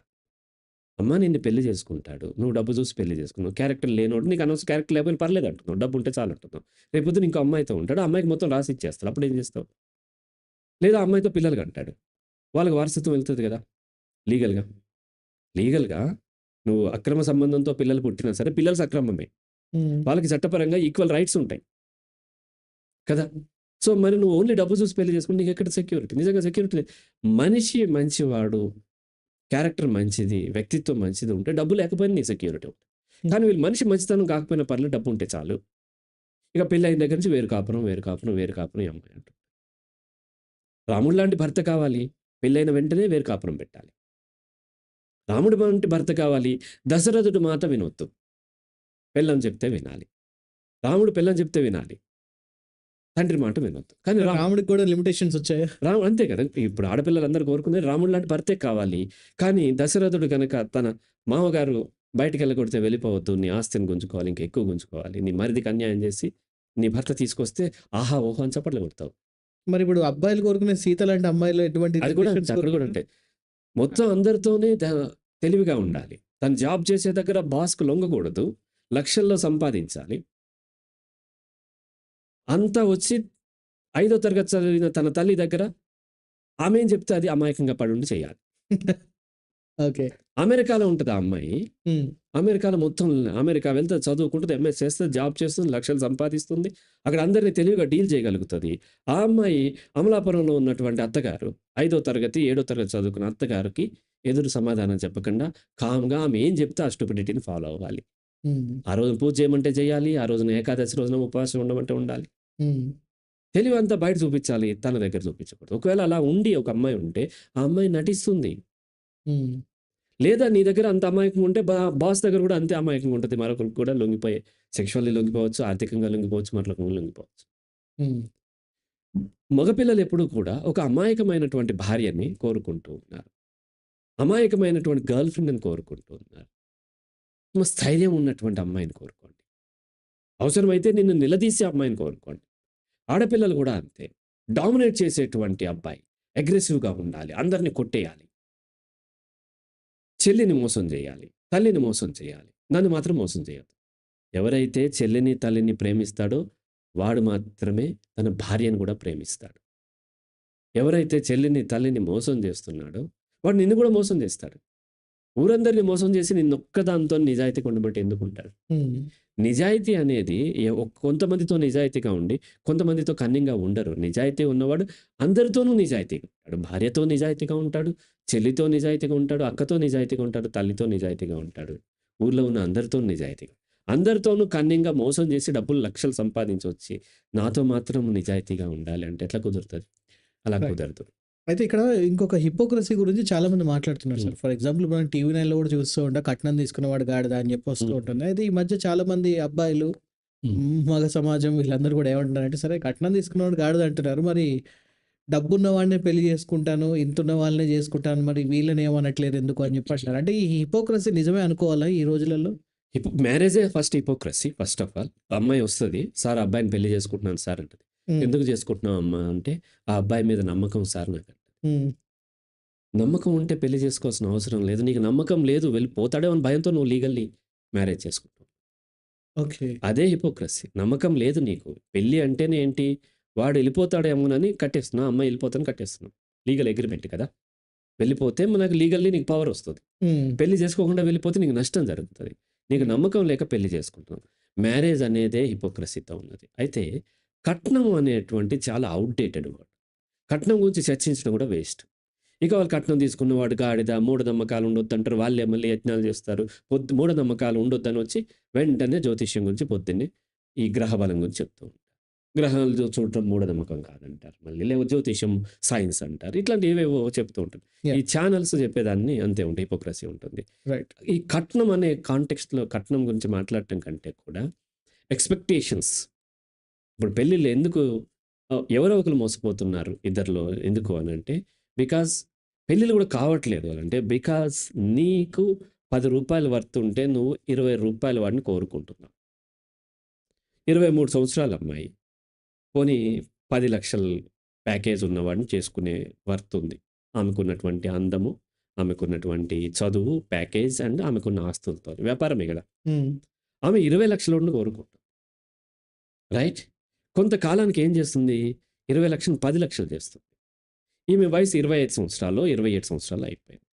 అప్పుడు ఈమె వర్త్ ఈ పెళ్లి అనేటువంటి బిజినెస్‌లో వర్త్ ఏమవుతుంది? 5,00,000 తగ్గిపోయింది. అప్పుడు 10,00,000 కావాలంట. నేను తగ్గించాను కదా అనుకుంటాం. ఆ తర్వాత 32 సంవత్సరాలొచ్చినాయి. అసలు కట్నం ప్యాకేజ్ లేకపోయినా పర్లేదు పెళ్లయితే చాలనుకుంటే. ఎవరొస్తే వాళ్ళు. అప్పుడు వాడు ఇంకా దుర్మార్గుడు, తాగుబోతోడు, పెళ్ళాన్ని చంపేసినోడు వస్తాడు. ఇంత దుర్మార్గుడు కాదు. ఒక మంచి మనిషి ఉంటే చాలు. ఆమె 38 అయిపోయింది. అబ్బా! తాగుబోతుడైనా పర్లేదు చేసుకుందాం. అప్పుడు ఇంకా క్రిమినల్స్ ఎవరో వచ్చే అవకాశం. అంటే నీ యొక్క వర్త్ అంటే ఈ వ్యాపారం అనుకుంటే, పెళ్లి వ్యాపారం కాదు యాక్చువల్ కానీ వ్యాపారంగా నడుస్తుంది కాబట్టి, నువ్వు కొంత కాంప్రమైజ్ అయితే నీకు మంచి సంబంధం వస్తది. అలాగే మగ పిల్లలు కూడా. తను యంగ్ ఉన్నప్పుడు ఎటువంటివి ఇట్లాంటి కాదు, అట్లా కావాలి, అంత కట్నం కావాలి, కార్ కావాలి, ఇది కావాలి అంటాడు. 30స్‌లోకి వచ్చేస్తాడు. మెల్లగా కొంచెం ఓల్డ్ చేస్తాడు. అప్పుడు అట్లా కాదు, కార్ లేకపోతే లేకపోయింది. ఇంత కనీసం ఇది ఉండాలంటాడు. పెట్టకపోతే పెట్టకపోయింది ఇది పెట్టాలంటాడు. 35 వచ్చేస్తది. జుట్టు పలచబడతది. అప్పుడు ఇంకా తక్కువ కోరు. ఇలా వయస్సు పెరిగే కొద్దీ డిమాండ్‌లు తగ్గించుకో ఇదేదో నువ్వు 23, 25 ఇయర్స్ అప్పుడే నువ్వు డిమాండ్‌లు తగ్గించినట్లయితే నీకు తగ్గ అమ్మాయి దొరికేది. అమ్మాయిలున్నారు. నాకు పెళ్లి కావట్లే, అమ్మాయిలు ఎవరు దొరకట్లేదు. నీకంటే కొంచెం తక్కువ నువ్వు అతను బీటెక్ చేశాడు. బీటెక్ చేసి చదువుకున్న అమ్మాయి కావాలి, ప్యాకేజ్ ఉన్న అమ్మాయి కావాలనుకుంటున్నాను. అలా కాకుండా బీకామ్ చేసి ఎక్కడో క్లర్క్‌గా చేసుకున్న అమ్మాయిని చూసుకుంటే చేసుకుంటది అమ్మాయి. అలా కాదు. బీటెక్ అన్న అమ్మాయే కావాలి. అందుకని చేసుకోవట్లేదు. ఈ అమ్మాయి బీటెక్ చేసింది. ఎంటెక్ చేసిన అతను, లేకపోతే సీఈఓ లెవెల్ అతను కావాలి. కొంచెం తగ్గి నువ్వు బీటెక్ చేసావు కదా! ఇంకో అతను బీఎస్సీ చేసాడు. ఒక ఫార్మా ఇండస్ట్రీలో పనిచేస్తున్నాడు. నెలకు 40,000 ఎంతో వస్తాయి. నీకొక 30,000 50,000 ఉన్నాయి. ఇద్దరు కలిపి రూ. 1,00,000 సరిపోద్ది అనుకుంటే ఈజీగా పెళ్లవుతది. హ్మ్. అలాగే కొంచెం క్యాస్ట్ ఇంపార్టెంట్. డబ్బులుండాలి, మళ్ళీ క్యాస్ట్ కూడా ఉండాలి. కొంచెం క్యాస్ట్ కాంప్రమైజ్ అవ్వు. నీ క్యాస్ట్ ఏంటో కూడా నిజానికి నీకు తెలీదు. ఎవరు ఏ క్యాస్ట్ పుట్టారో ఏంటి ఎవరికీ తెలీదు. ఇదంతా మన నమ్మకం మాత్రం, విశ్వాసం మాత్రమే. కోపం రావచ్చు చాలా మందికి. సో, అన్నీ ఇంటర్ క్యాస్ట్ మ్యారేజెసే ఉంటాయి. ఇంటర్ క్యాస్ట్, ఇంటర్ కోర్స్ ఎన్నో తరాల నుంచి జరుగుతూ ఉంది కదా! సో, కాబట్టి ఎవరు ఎవరికి పుట్టారో ఎవరికీ తెలియదు. కానీ క్యాస్ట్ అని పట్టుకొని జీవితాలను నాశనం చేసుకుంటారు. కొంచెం కాంప్రమైజ్ అవ్వు.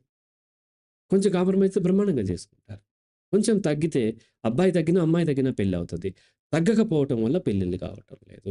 ఏదో ఒక విషయంలో క్యాస్ట్ విషయంలోనూ, కట్నం అదే డబ్బు విషయంలోనూ, అందం విషయంలోనూ వాడు చాలా అందంగా ఉన్నాడు కాబట్టి అందమైన అమ్మాయే కావాలనుకుంటాడు. అందమైన అమ్మాయి అనుకుంటే అందం ఎందుకులే కొంచెం డబ్బున్నోడిని చేసుకుంటే సెక్యూర్ ఉంటది కదా! హ్మ్. హ్మ్. హ్మ్. సో, అన్నీ ఉన్న ప్యాకేజ్ ఎందుకు దొరుకుతది? దొరకదు. రైట్. కాబట్టి కాంప్రమైజ్ అయ్యి ఫస్ట్ ప్రయారిటీ నేను ఒక వీడియో దాదాపుగా ఒక 6, 7 ఇయర్స్ బ్యాక్ నేను చేశాను. పెళ్ళికి చూసుకోవాల్సిందేంటంటే ఫస్ట్ ప్రయారిటీ చూసుకోవాల్సింది attitude similarity. First of all attitude అంటేనే ఏమీ తెలియనప్పుడు ఇంకా సిమిలారిటీ ఏం చెక్ చేసుకుంటారు? Attitude similarity. Second priority culture similarity. అక్కడ కొంత క్యాస్ట్ కూడా ఉంటుంది. తర్వాత లవ్ అండ్ ఎఫెక్షన్ ఇవన్నీ తర్వాత ప్రేమ ఇవన్నీ. ఆ తర్వాత మీరు కట్నాలు, గిట్నాలు ఏం చూసుకున్నా ఓకే. కాదన్నట్లు మీ ఇష్టం కాదు. కానీ ఫస్ట్ ప్రయారిటీ ప్యాకేజ్. ఆ తర్వాత ఆస్తులు. ఆ తర్వాత వారసులు ఎంతమంది ఉన్నారు? ఆడపడుచులు ఉండొద్దు అంటది. ఆమెంటది ఆడపడుచులు ఉన్న అమ్మాయి చేసుకోకూడదు సార్. ఎందుకు చేసుకోవద్దు? నువ్వు ఒక ఆడపిల్లవు కదా! హ్మ్. ఆడపిల్లలు ఉండొద్దని నువ్వు కోరుకుంటుంటే ఎట్లా జరుగుతది? వాడేం చెప్తాడు నాకెవ్వరు లేదంటాడు. ఇంత ఆస్తి ఉందంటాడు. అప్పు చెప్పడు వాడు. తర్వాత చూసినాం దానికి ఈక్వల్ లెవెల్ అప్పు మనం చెప్తాం కదా! జీడీపీ పెరిగిపోయింది ఇండియాది. ఇంత పెరిగింది. అప్పు ఎంత పెరిగిపోయిందో చెప్పం మనం. జీడీపీ మాత్రం పెరిగిందని హ్మ్. చెప్తాం. సో, అలాగే ఒక కాంటెక్స్ట్‌లో మురిపిస్తూ ఉంటే మనం మురిసిపోతూ ఉన్నాము. వాడికి అంత ఆస్తుంది. 4,00,00,000 ఆస్తుంది అని చెప్పి పెళ్లి చేసుకున్నాం. తీరా పెళ్లయిన తర్వాత 3,00,00,000 అప్పే ఉంది. హ్మ్. లేదా 4,00,00,000 అప్పు నీకు ఎక్కువ కూడా అప్పు ఉంటది. సో, కాబట్టి ఇలా మనము దురాశ పడినప్పుడు ఏమవుతదంటే వాడు మనల్ని ఆశ పెట్టి మోసం చేస్తూ ఉంటాడు. హ్మ్. మన ఈగో సాటిస్ఫై చేస్తూ ఉంటాడు. లేదంటే మన యొక్క ఆశని దురాశని వాడు సాటిస్ఫై చేస్తూ చూపిస్తాడు. అబద్ధాలు చెప్తాడు. అంతా అయిపోయిన తర్వాత మళ్ళీ నీ జీవితం. ఇప్పుడు ఆ అబ్బాయి సంపాదించట్లేదని డైవోర్స్‌కి వెళ్ళలేవు గదా! సంపాదిస్తేనే భర్త, సంపాదించకపోతే భర్త కాదు. ఆ గ్రౌండ్ మీద నువ్వు డైవోర్స్‌కి వెళ్ళలేవు గదా! హ్మ్. హ్మ్. అంటే పెళ్లిలో వీళ్ళు ఏం చేస్తారంటే చాలా తెలివిగా ఎంక్వైరీ చేస్తున్నాం అనుకోని మీకేం కావాలో చెప్తూ ఉంటారు. హ్మ్. ఒక పెళ్లిలో ఒక అమ్మాయిని ఒకవేళ వచ్చారు. వచ్చి నీ దగ్గరికొచ్చారు. అప్రోచ్ అయినప్పుడు ఎంతొస్తది బాబు జీతం అంటే, వాళ్ళకి జీతం కావాలన్న విషయం అర్థమైపోతుంది. నాకు తక్కువొస్తదని చెప్తాడా? చెప్పడు గదా! అలాగే ఆ అమ్మాయిని కూడా చాలామంది తెలివి తక్కువగా వర్జిన్ అని అడుగుతూ ఉంటారు. నువ్వు వర్జిన్ అని అడిగితే ఏ అమ్మాయి అని నేను ఒకవేళ వర్జిన్ అయితే ఓకే. కాని అమ్మాయి కూడా వర్జిన్ కాదని చెప్తదా? వర్జిన్ అనే చెప్తది. నీకు దాని మీద ఇంట్రెస్ట్ ఉందని ఇంకా జాగ్రత్త పడతది గదా! ప్రాక్టికల్‌గా ఆలోచిస్తే. కాబట్టి ఇలా ఏదో ప్రశ్నిస్తున్నాము, ఎంక్వైరీ చేసుకుంటున్నాము అనుకోని మీకేం కావాలో వాళ్ళకి అర్థమైపోతుంది. ట్రూ. ట్రూ. పెళ్లయిన తర్వాత అది లేదంటే నువ్వు డైవోర్స్ తీసుకోలేవు గదా! పెళ్లి రద్దు కాదు గదా! అవును. అందుకని ప్రీ మ్యారిటల్ కౌన్సెలింగ్ అని ఉంటుంది.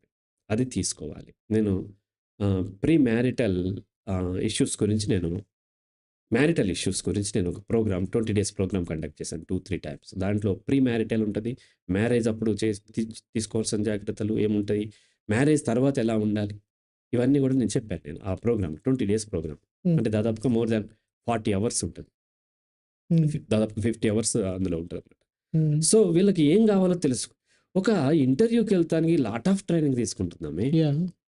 దిక్కుమాలిన జాబ్ కోసం, దిక్కుమాలిన అనే పదం నా నోటి నుంచి ఎక్కువ వస్తూ ఉంటది. అరుణశ్రీ గారు నన్ను కరెక్ట్ చేస్తూ ఉంటారు. ఆ పదం ఒక్కటి తీసేయమని చెప్తూ ఉంటారు. ఓకే. ఆమె చూసి ఆ వర్డ్ ఒకటి తీసేయండి అని చెప్తున్నా. అంటే చాలా వర్డ్స్ నేను రాంగ్‌గా ప్రొనౌన్స్ చేస్తున్నప్పుడు ఆవిడ నన్ను ట్రైన్ చేసి కరెక్ట్ చేశారు. హ్మ్. హ్మ్. సో, ఈ దిక్కుమాలిన జాబ్ కోసం 16-20 సంవత్సరాలు చదువుతున్నామే. లైఫ్ కోసం మనం ఎంత చదవాలి? ఏం చదవలే. డబ్బు చూసాం, పెళ్లి చేసుకున్నాం. అవును. అంటే అమ్మాయి పెళ్ళికి సంబంధించి ఇంతవరకు ఎక్కడ గూడా ఏ ఏ రకమైన అంటే పెళ్లి ఫెయిల్ అవుతున్నప్పుడు కౌన్సెలింగ్స్ ఇస్తున్నారు గానీ, పెళ్ళికి ముందు ఎటువంటి జాగ్రత్తలు తీసుకోవాలి? అమ్మాయైనా, అబ్బాయైనా దేని గురించి మాట్లాడాలి? అంటే చాలామంది నేను చూస్తూ ఉంటాను. అంటే సమ్ జర్నల్స్‌లో చదవడం, అక్కడ ఇక్కడ కొంతమంది ఫ్రెండ్స్ చెప్పడం. అంటే పెళ్ళయిన తర్వాత గూడా వాళ్ళు ఈవెన్ ఒక సెక్షువల్ లైఫ్‌లోకి ఎళ్ళడానికి గూడా భయపడుతూ ఉంటారు చాలామంది. అంటే ఎక్కడ ఫెయిల్ అవుతుంది ఇదంతా? సెక్సీగా అసలు మాట్లాడితే తప్పు.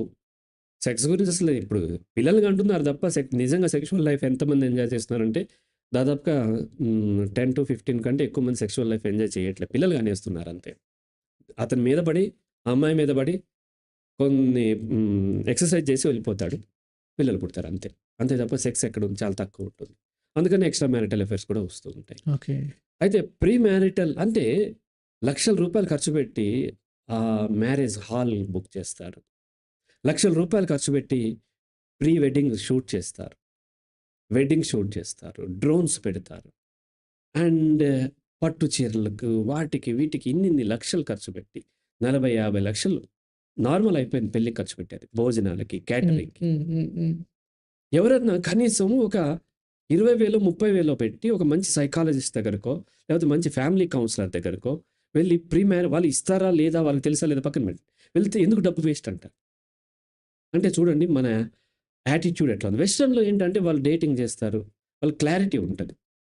వాళ్ళకి తెలుసు ఎవరికి నచ్చకపోయినా బ్రేక్ చేసుకుంటారు. ఇక్కడ అట్లా కాదు. లవ్ పేరుతో చీటింగ్ ఉంటది.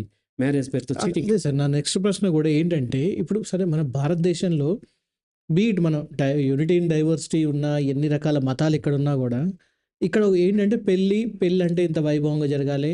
పెళ్ళికి ముందు ఇంత రిజర్వ్డ్‌గా ఉండాలి. నో డేటింగ్ ఎక్సెట్రా అనేది ఉండదిక్కడ. హ్మ్. మతాలు మారినా గూడా హ్మ్. ఈ ఆచారాలు మారలేదు. హ్మ్. అట్ ది సేమ్ టైమ్ కట్నాలనేది గూడా అండ్ ఈ ఎక్స్‌పెక్టేషన్స్ ఇవి గూడా ఉన్నాయి.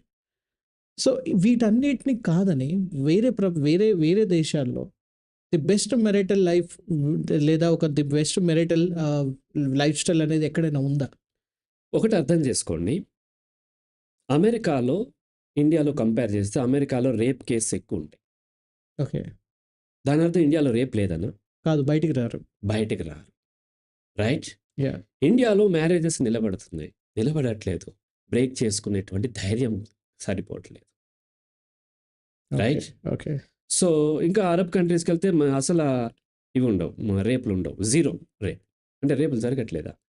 సో, అక్కడ బయటకొచ్చేటువంటి ధైర్యం ఉంది. ఇక్కడ బయటకొచ్చే ధైర్యం లేక కుక్కిన పేనులాగా పడి ఉంటున్నారు అంతే. హ్మ్. ఇప్పుడు కొంత బయటకొస్తున్నారు. ఏ సమాజంలో అయితే తనకిష్టం లేకపోతే ఆ అమ్మాయి బ్రేక్ చేసుకొని రాగలుగుద్దో ఆ సమాజం అడ్వాన్స్‌డ్ అయినట్టు.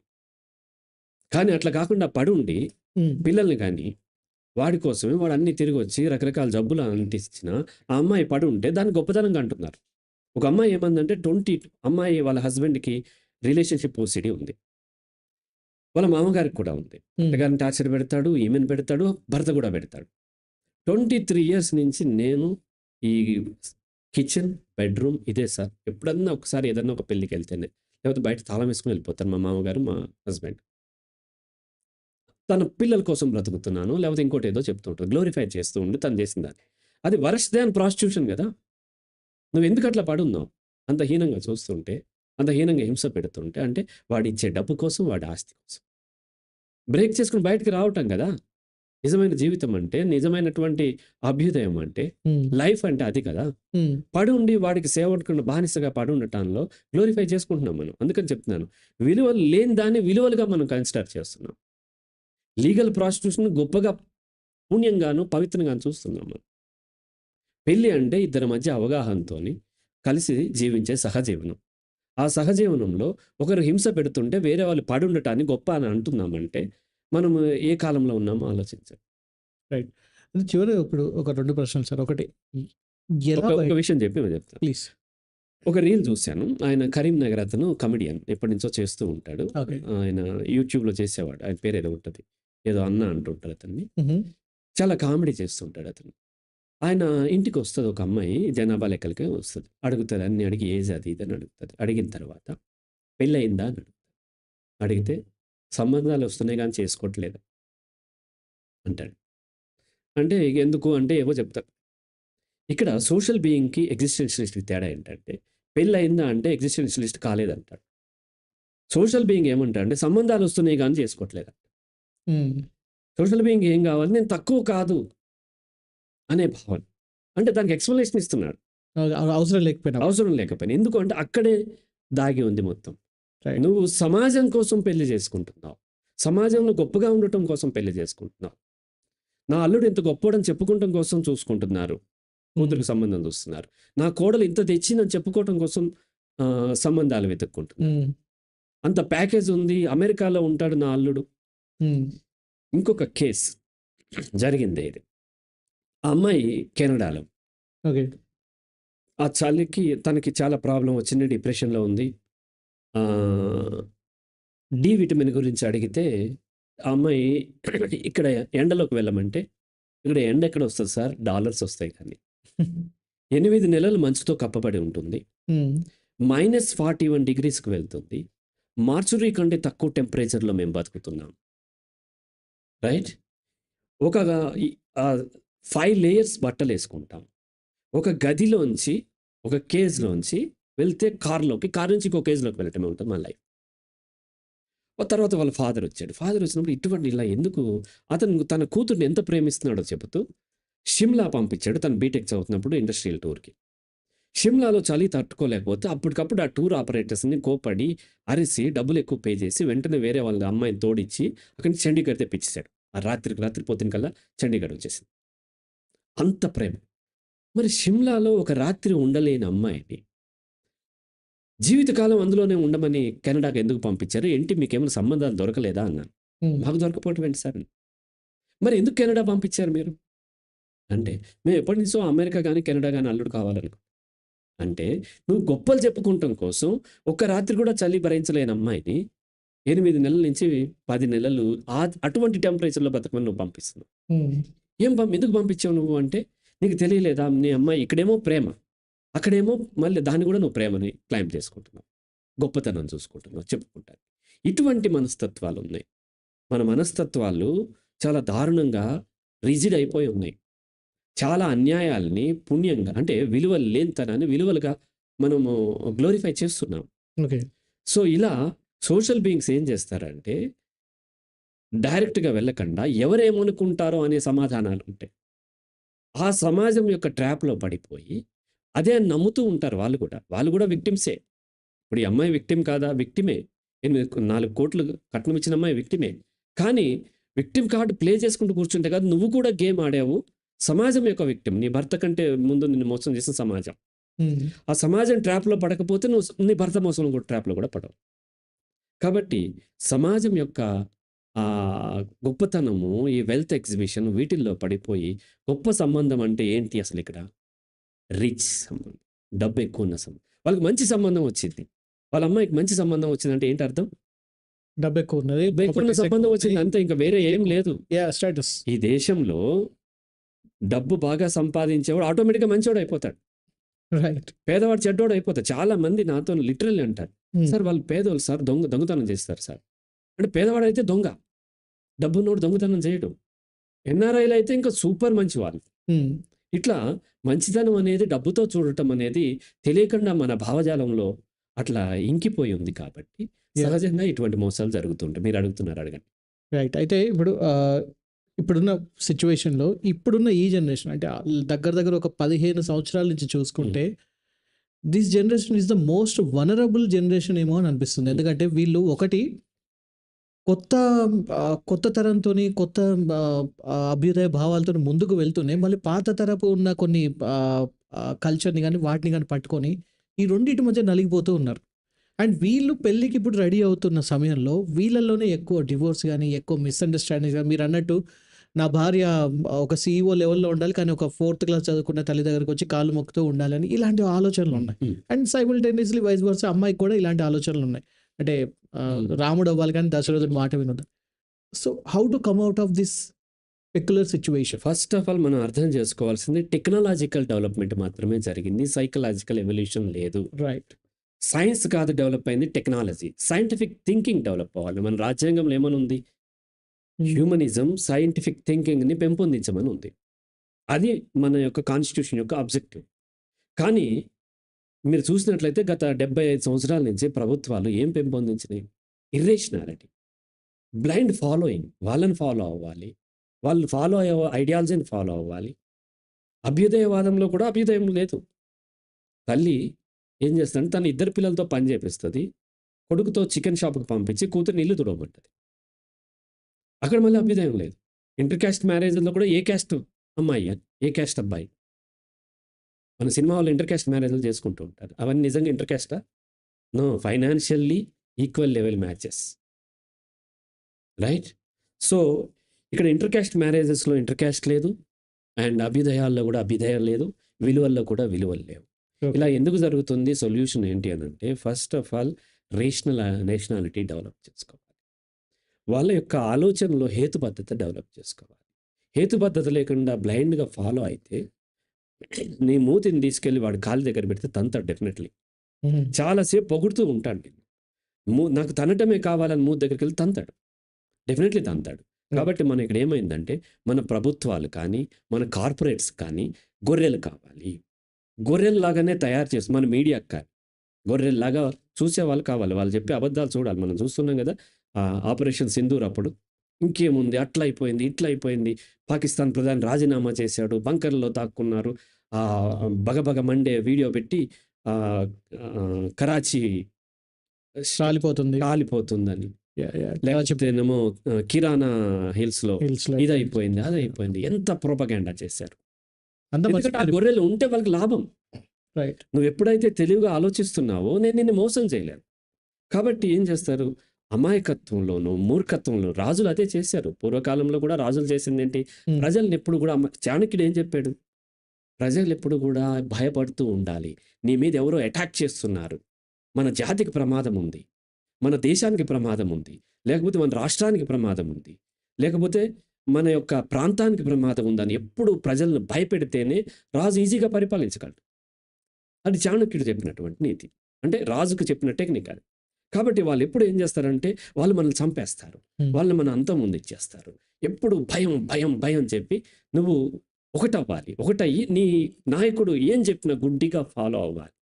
ఖండించొద్దు, ఆలోచించొద్దు, ఎదిరించొద్దు, ప్రశ్నించొద్దు, తర్కించొద్దు. మతాలన్నీ ఏం చెప్తాయి నువ్వు తర్కించొద్దు. గుడ్డిగా ఫాలో అవ్వు. మేము ఆల్రెడీ తర్కించేసాం చెప్పేసాం అంతే. ఫాలో అవ్వు. కాగితం కనిపెట్టడం ఎప్పుడో మాకు తెలుసు. తాళపత్ర గ్రంథాల్లో రాసుకున్నాం. అయిపోయింది. కాగితం కనిపెట్టినోడు కాగితం కనిపెడతాడు గదా! అవును. ఎప్పుడో మా దగ్గర అణు సామర్థ్యం ఉంది. మా దగ్గర ఏంటి ఇవన్నీ ఉన్నాయి. విమానాల్లో తిరిగాము. గుర్రం మీదొచ్చి కత్తితో పొడిచి అయన్నీ ఎత్తుకుపోయాడు. కొంచెం లాజిక్ వాడిన అర్థమైపోతది గదా! సో, లాజిక్ నువ్వు వాడొద్దు. మతం అంటేనే అర్థం ఏంటి అనంటే, నీ మతికి చెందింది. ఎవడెంత లాజిక్‌గా చెప్పినా వాడిని యాక్సెప్ట్ చేయొద్దు. హ్మ్. నీ మతికి చెందిన దాని కోసం, నీ మూర్ఖత్వంలో నువ్వు చనిపోయినా నువ్వు గొప్పవాడివే అంట. యాహ్! మతం. ఏ మతమైనా అంతే చెప్తది. యాహ్! ఈ మతం, ఆ మతం అని కాదు. కాబట్టి నువ్వు ఎప్పుడైతే ఆలోచించలేకుండా బ్లైండ్‌గా అది మతమే అవసరం లేదు. రైట్. అది ఏ ఫిలాసఫీ అయినా, ఏ రాజకీయ పార్టీ అయినా, కమ్యూనిజం అయినా, హ్యూమనిజం అయినా, బుద్ధిజం అయినా ఇవన్నీ మతాలే. నువ్వు బ్లైండ్‌గా ఫాలో అయితే ఏదైనా మతమే. ఫాలో కాకుండా ప్రశ్నిస్తుంటే అప్పుడు నువ్వు దేంట్లోనూ ఉండలేవు. ఏ గ్రూప్‌లోనూ ఉండలేవు. అవును. ఫాలో అయితేనే నువ్వు కమ్యూనిస్ట్‌గా ఉండగలుగుతావు. ఫాలో అయితేనే నువ్వు అంటే నేను చెప్పేదేంటంటే కమ్యూనిస్ట్ గ్రూప్‌లో ఉండగలుగుతావు. ఫాలో అయితేనే బుద్ధిజం గ్రూప్‌లో ఉండగలుగుతావు. ఫాలో అయితేనే హిందూయిజంలో ఉండగలుగుతావు. క్రిస్టియానిటీలో ఉండగలుగుతావు. ఇస్లాంలో ఉండగలుగుతావు. నువ్వు ప్రశ్నిస్తే అందులో ఎట్లా ఉండగలుగుతావు? ఉండలేవు. ఉండలేవు. ఎప్పుడైతే గ్రూప్ ఏర్పడామో అవతల గ్రూప్ పట్ల ఒక వ్యతిరేకత. గ్రూప్స్ ఎప్పుడు కలుస్తాయి? ద్వేషంతో కలుస్తాయి. ప్రేమతో ఎప్పుడు గ్రూప్ అవ్వరు. రైట్. ద్వేషంతోనే కలుస్తాయి. ఇప్పుడు ఆర్‌సీబీ ఎందుకంత చేసుకుందంటే ద్వేషం. వేరే అన్నీ గెలిసినాయి, మేము గెలవలేదు. వాటి మీద ద్వేషంతో కలిసారు. అవును. సో, ఇతర రాష్ట్రాలకి మా గొప్పతనం చూపించాలని అంతమంది గ్యాదర్ అయ్యారు. సీఎం కూడా పిలిచారు మా గొప్పతనం చూపించాలని. కాబట్టి ద్వేషంతోనూ రగులుతూ ఈ గుడ్డి ఫాలోయింగ్ అవుతున్నప్పుడు మ్యారేజ్ విషయంలో కూడా అలాగే ఫాలో అవుతూ ఉంటాం. కాబట్టి దీని నుంచి ఈ జనరేషన్ కాదు, ఏ జనరేషన్ బయటపడాలన్నా ఒక్కటే సొల్యూషన్. అది ఆల్రెడీ బుద్ధుడు చెప్పాడు. ఈ భూమి మీద, ఈ దేశంలో మనము ప్రపంచానికి బుద్ధిజం ఇచ్చాం. బుద్ధిజం అన్ని ఇతర దేశాలకు పోయింది. బుద్ధి లేనిజం మన దగ్గర. నీ ఈ బుద్ధిని మాట వాడు, చెప్తూ ఉంటారు. రైట్. నీ బుద్ధిని వాడు. ఎవరేం చెప్పినా, ఎన్ని పురాణాల్లో ఉన్నా, బైబిల్‌లో ఉన్నా, ఖురాన్‌లో ఉన్నా, ఎంత గొప్పవాడు చెప్పినా, ఎంత గొప్ప సైంటిస్ట్ చెప్పినా, లేదంటే ఎంత బలంగా చెప్పినా, ఫస్ట్ నీ బుద్ధిని వాడు. మినిమమ్ లాజిక్ వాడు. అర్థమైపోతది. రైట్. లాజిక్ వాడట్లే. వెంటనే మనం యాక్సెప్ట్ చేస్తాం, వచ్చేస్తాం. అది గత 30 సంవత్సరాల నుంచి, 90ల నుంచి ఈ లాజిక్ వాడకుండా బ్లైండ్ ఫాలోయింగ్ ఇంకా ఇండియాలో పెరిగింది. అనేక రైట్. కారణాలున్నాయి. దానికి గ్లోబలైజేషన్, ప్రైవేటైజేషన్, తొందర అనమాట. తొందరలో మనం లాజిక్ వాడి ఇక్కడ ఎగ్జిస్టెన్షియలిజంలో ఒక్కొక్కసారి లాజిక్ వాడలేని స్థితి కూడా ఉంటది. దాన్ని మేమేమంటామంటే లీప్ ఆఫ్ ఫెయిత్ అంటాం. ఓకే. అప్పుడు గుడ్డిగా దూకేయాల్సిందే. వేరే మార్గం ఉండదు. నేను కరోనాతోని 3000 రూపీస్ వర్త్ ఉన్నటువంటి ఒక్కొక్క ఇంజెక్షన్‌ని 30,000కి 6 డోసెస్ కొనుక్కున్నాను.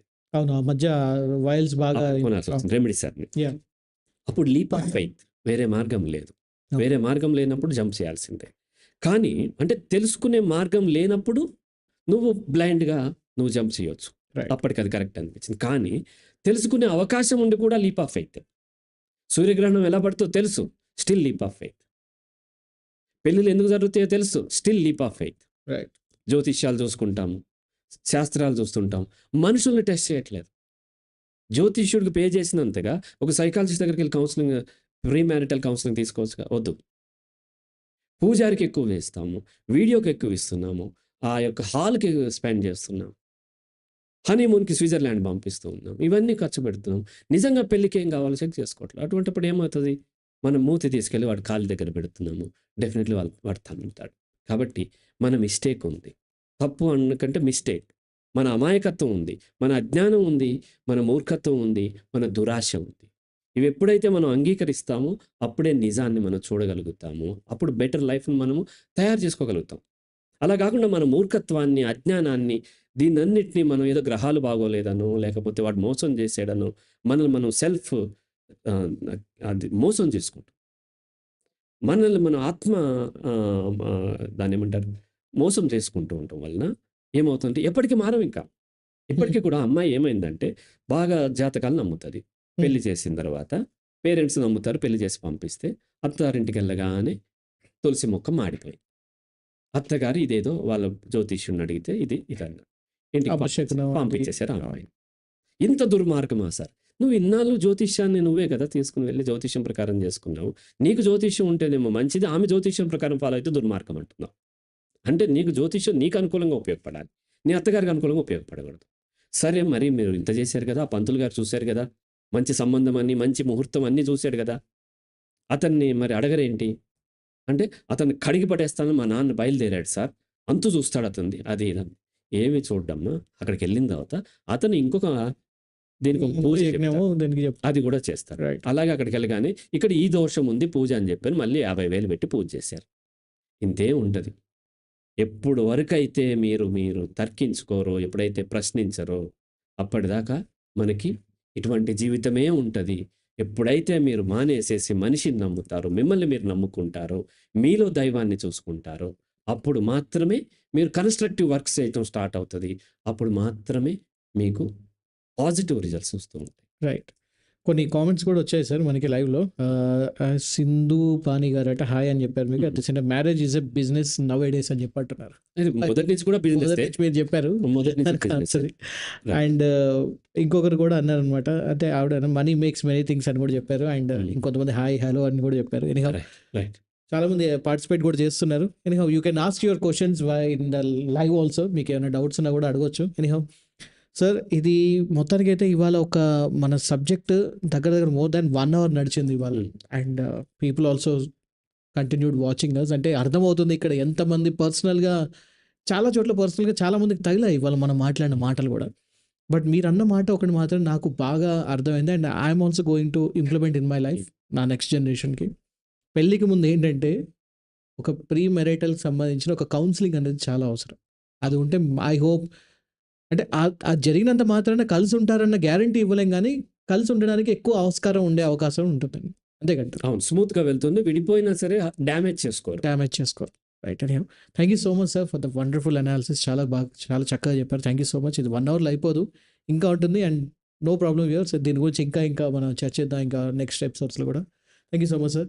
సో అదనమాట సంగతి. సో మీరు కూడా ఇప్పటి నుంచి ఎవరిదైనా ఈ దగ్గరలో ఏమైనా పెళ్ళిళ్ళు ఏమున్నా కూడా కుదిరితే వాళ్ళకి ఒక చిన్న కౌన్సెలింగ్ కూడా ఇప్పించండి. ఎన్నో కోట్లు, లక్షలు పెట్టి పెళ్లి చేస్తున్నాం. కొన్ని రూపాయలు పెట్టి మనం ఈ పని చేయించడం వల్ల వీలైనంత వరకు ప్రాణాలు నిలబడతాయి. సంతోషంగా ఉంటారు. ప్రశాంతంగా ఉంటారు. Thank you so much for watching. నేను పవన్ కృష్ణ సైనింగ్ ఆఫ్.